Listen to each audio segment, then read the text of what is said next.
Salut à tous et bienvenue dans cette nouvelle vidéo, j'espère que vous allez bien. Aujourd'hui, wow, on travaille pas sur le Jeep, encore une fois. Pour ceux qui se demanderaient si le projet je l'ai laissé tomber ou pas, non. C'est juste que j'avance dessus quand je peux. Et je fais d'autres choses à côté. Aujourd'hui, nous allons voir comment supprimer en fait les volets d'admission sur les BM, sur les E46. Bon, il n'y a pas que les E46. En gros, c'est toutes les BM qui ont le moteur N57 ou M57. En gros, si vous voulez, les volets d'admission, c'est des petits volets qu'il y a sur le collecteur d'admission et qui font en sorte que quand on accélère, si vous voulez, il s'ouvre et laisse passer l'air sans turbulence. Quand on est à bas régime, les volets se ferment et ça dérive le flux d'air vers des conduits de turbulence, ce qui a pour effet de réduire la pollution en fait, d'envoyer de l'air turbulencé, enfin je sais pas trop comment tu dis, tu vois, de l'air turbulent via les conduits de turbulence. Ça fait que la combustion bas régime se fait mieux et tu pollues moins. Le problème en fait sur ces moteurs, c'est une question de fiabilité. Le problème c'est que laisser les volets de turbulence, des fois ils pètent et ils sont avalés par le moteur. Et en résulte ces choses magnifiques de pistons qui ont mangé des volets de turbulence. Je vais vous montrer à quoi ça ressemble les volets de turbulence. J'ai déjà démonté, j'ai déjà tout démonté. Là, il n'y a plus qu'à démonter les volets de turbulence. Je vais juste vous expliquer comment démonter. Il n'y a rien de bien compliqué. Il doit y avoir une vingtaine de vis à enlever, mais c'est toutes les mêmes, elles sont toutes au même endroit. Il y a juste 2-3 petites subtilités à voir, donc on va regarder ça tout de suite. Ensuite, on va mesurer le diamètre de l'endroit où il y a la commande du volet, puisque les volets sont commandés, via une tringlerie qui est actionnée par un poumon d'air. Je vais vous montrer ça. Donc ensuite, il faut qu'on mesure le diamètre pour être sûr de commander les bons bouchons, parce qu'on va boucher ça, tac, tac, tac, on va changer tous les joints. Et après, on verra dans la carto ou dans le calcul s'il y a quelque chose à enlever ou pas, pour lui dire qu'on a viré les volets de turbulence. Bon, dans les faits, on polluera un peu plus à bas régime, mais à régime modéré ou élevé, on s'en fout.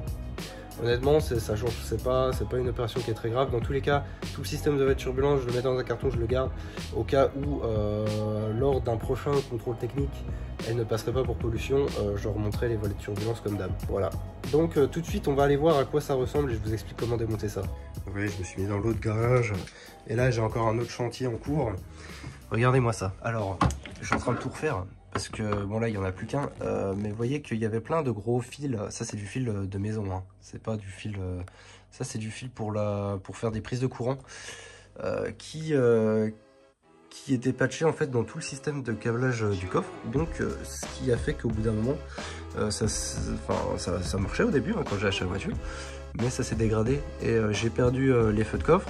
Donc normalement il y a 2 feux rouges qui prolongent les normaux sur le coffre et qui font office d'anti-brouillard, et les feux de recul qui sont sur le coffre. Donc normalement voilà, j'ai les 2 ampoules de chaque côté. Au début j'ai perdu les feux de recul et après j'ai perdu les feux de coffre, et donc j'avais 2 voyants au tableau de bord qui disaient poteau, il n'y a plus de voyant, il n'y a plus de feu derrière. Donc déjà ça me saoulait d'avoir 2 voyants rouges au tableau de bord, et ça me saoulait après de ne plus avoir de feu de recul, ni de feu de coffre, ni de feu d'anti-brouillard. Donc j'ai ouvert pour voir ce qui se passait et il s'avère que tout a été traficoté. D'ailleurs c'est un peu dégueulasse, là il y a des feuilles et tout, donc je s'enlève. Ça a été traficoté, il y a plein de fils qui ont été coupés, qui ont été repatchés avec du gros fil de maison comme ça. J'en ai enlevé pas mal, hein, et je rebranche du coup ceux qui vont sur ceux qui vont. Et il me reste juste les bleus jaunes là, qui sont pour, à mon avis, les feux de recul. Je ferai ça quand je finirai, voilà. Et donc j'en ai profité par la même occasion pour... parce qu'en fait je vais changer la tresse là, enfin la tresse, l'espèce de gaine aussi là. Ça va virer, enfin je vais en mettre une nouvelle. Donc il a fallu que j'attaque tout, dont l'intérieur. Et j'ai dû démonter le maçonneau que j'avais mis et la plage arrière.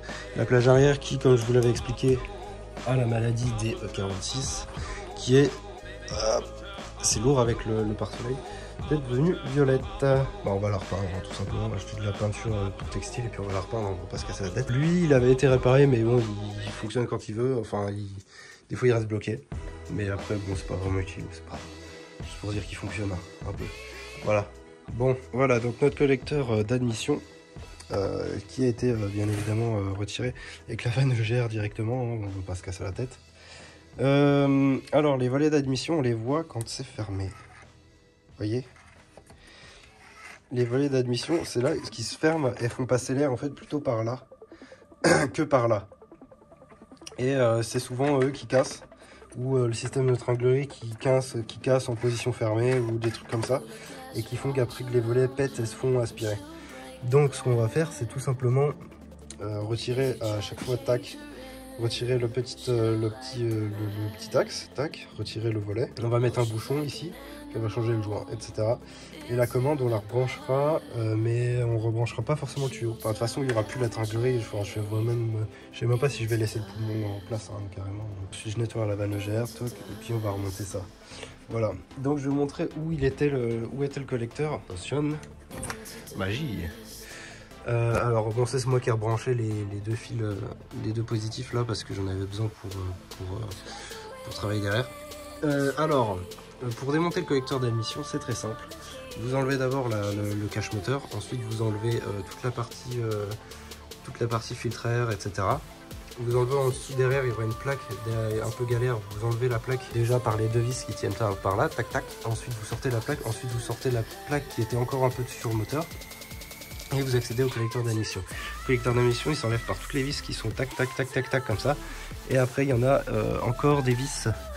Voilà, ici. Enfin, ça sera des écrous. Tac, tac, tac. Il y a des écrous un peu de chaque, un peu partout. Et ensuite, quand vous l'enlevez, faites attention aussi à les débrancher ici, le capteur de pression de rail. Ensuite, vous débranchez ici. Bah, ça, c'est la commande du poumon.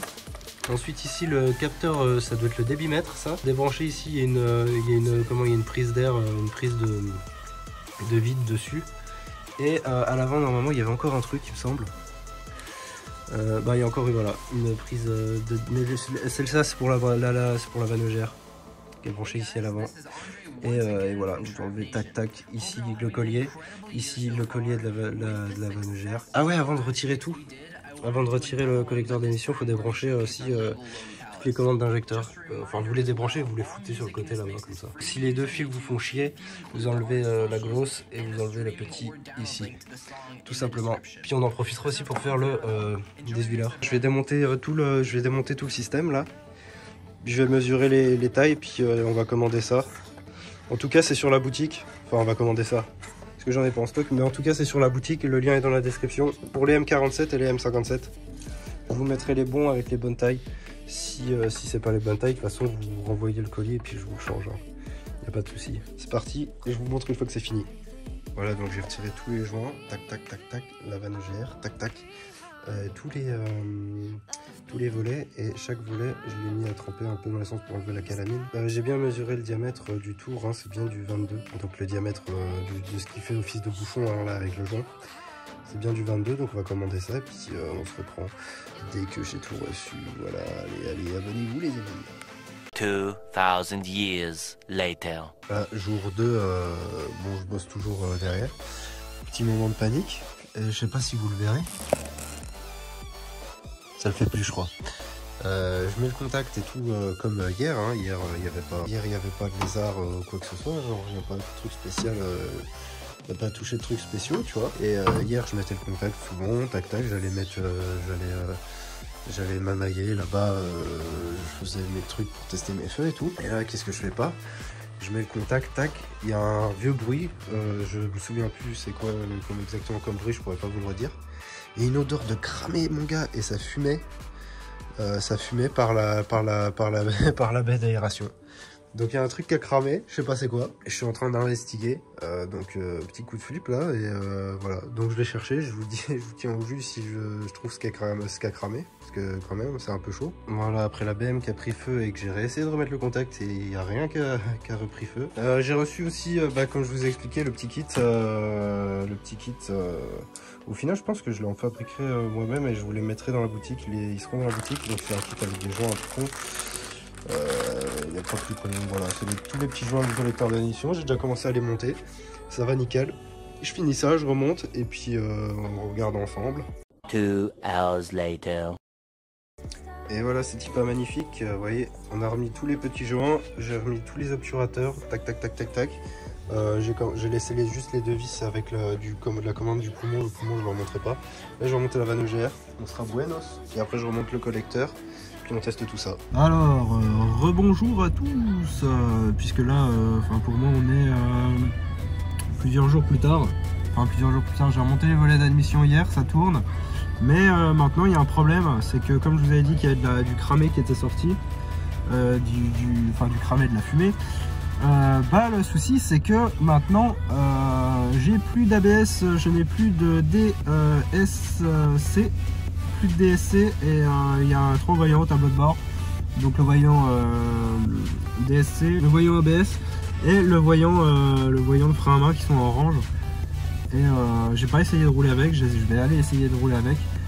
Mais en tout cas c'est la fin de cette vidéo, je vous ai montré comment supprimer les volets d'admission, mais on part sur un autre problème qu'on traitera dans une autre vidéo. Je vais vous raconter ça dans une autre vidéo, voilà. Donc pour ne pas la manquer, abonnez-vous, likez la vidéo et puis partagez-la avec vos amis, et puis suivez-nous sur Facebook, Instagram et TikTok, puisque maintenant il y a bien évidemment un compte TikTok. Voilà, on va voir comment ça va se passer, hein. Allez, rendez-vous dans la prochaine vidéo pour la suite des événements. À plus.